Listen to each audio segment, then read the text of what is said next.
This is how I grew my Instagram over 100k in just 6 months. It is simple, but it requires work. And I will show you the way I did it. Posting every day. So I was posting one reel every day and I was looking at successful creators, what they were doing, what sounds they were using, what kind of edit they had, because I don't have much time to spend on editing. I also have my agency and clients that I have to help, so I cannot spend all day creating content. So I was just looking, okay, what works? Can I replicate it and can I put my own style on it? Before I dive into it, I just want to give you a quick backstory. I know how it feels to be producing and posting content for years and nothing happens. I used to have a fitness account where I was posting fitness related stuff for years and nothing happened.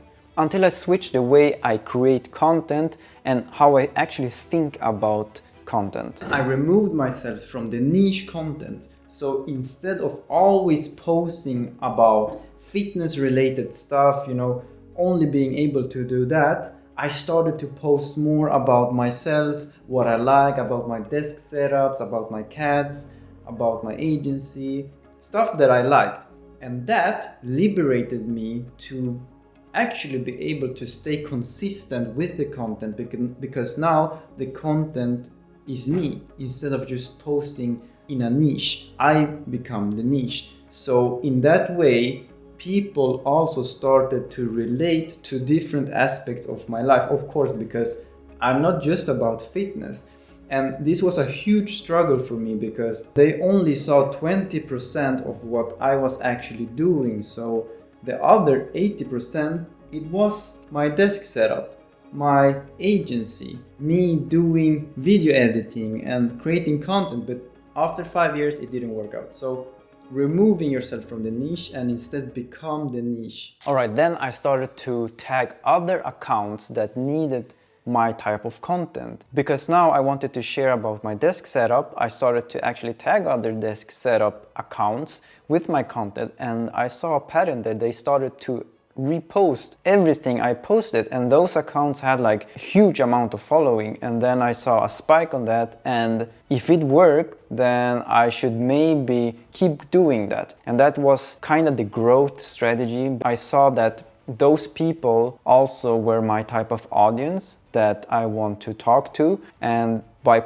sharing my content and producing more for those type of accounts, I actually tapped into the right audience, which exploded my account. I'm not saying that's the only thing, but that's a major factor that worked for me. That's one part of it. And then a huge mindset shift that I did was actually, I bought a course from a creator that had over 300k followers. His name is Tom Nosky. He said, in order to produce quality, you need to have quantity. So that for me was a mindset shift. I thought I had to produce quality all the time. In order to actually achieve quality, you need to create quantity. You need to create those 500 pieces of content to be able to reach the quality that other people perceive. Perfection is subjective. Other people may think it's really good and you think it's not that good. So he also shared one story that was a paradigm shift for me. He talked about Pablo Picasso, that he was known for 2 paintings, but he has actually been painting over 15,000 paintings and we only know him for 2.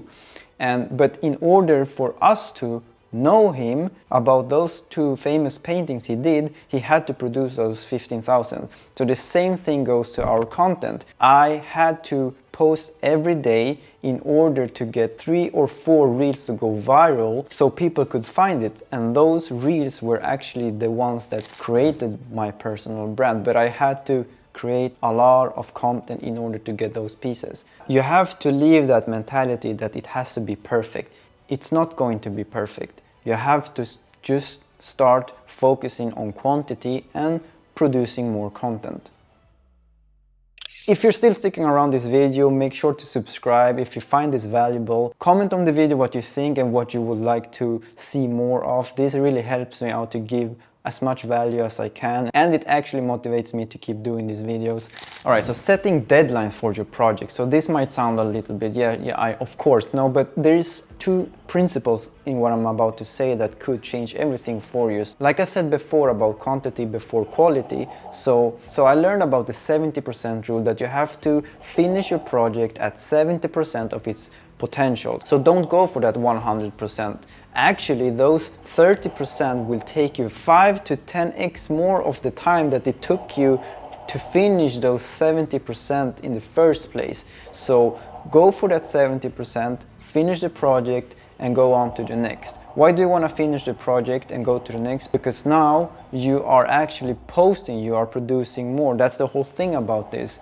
Being able to produce more so you can achieve that quality. And if the time is right, some of your posts will go viral. Who do you think will make it? The guy who posts 500 pieces a year, or the guy that's still trying to figure out the 2 perfect reels for the whole year? And to boost this 70% principle, I use myself of another principle, which is Parkinson's law.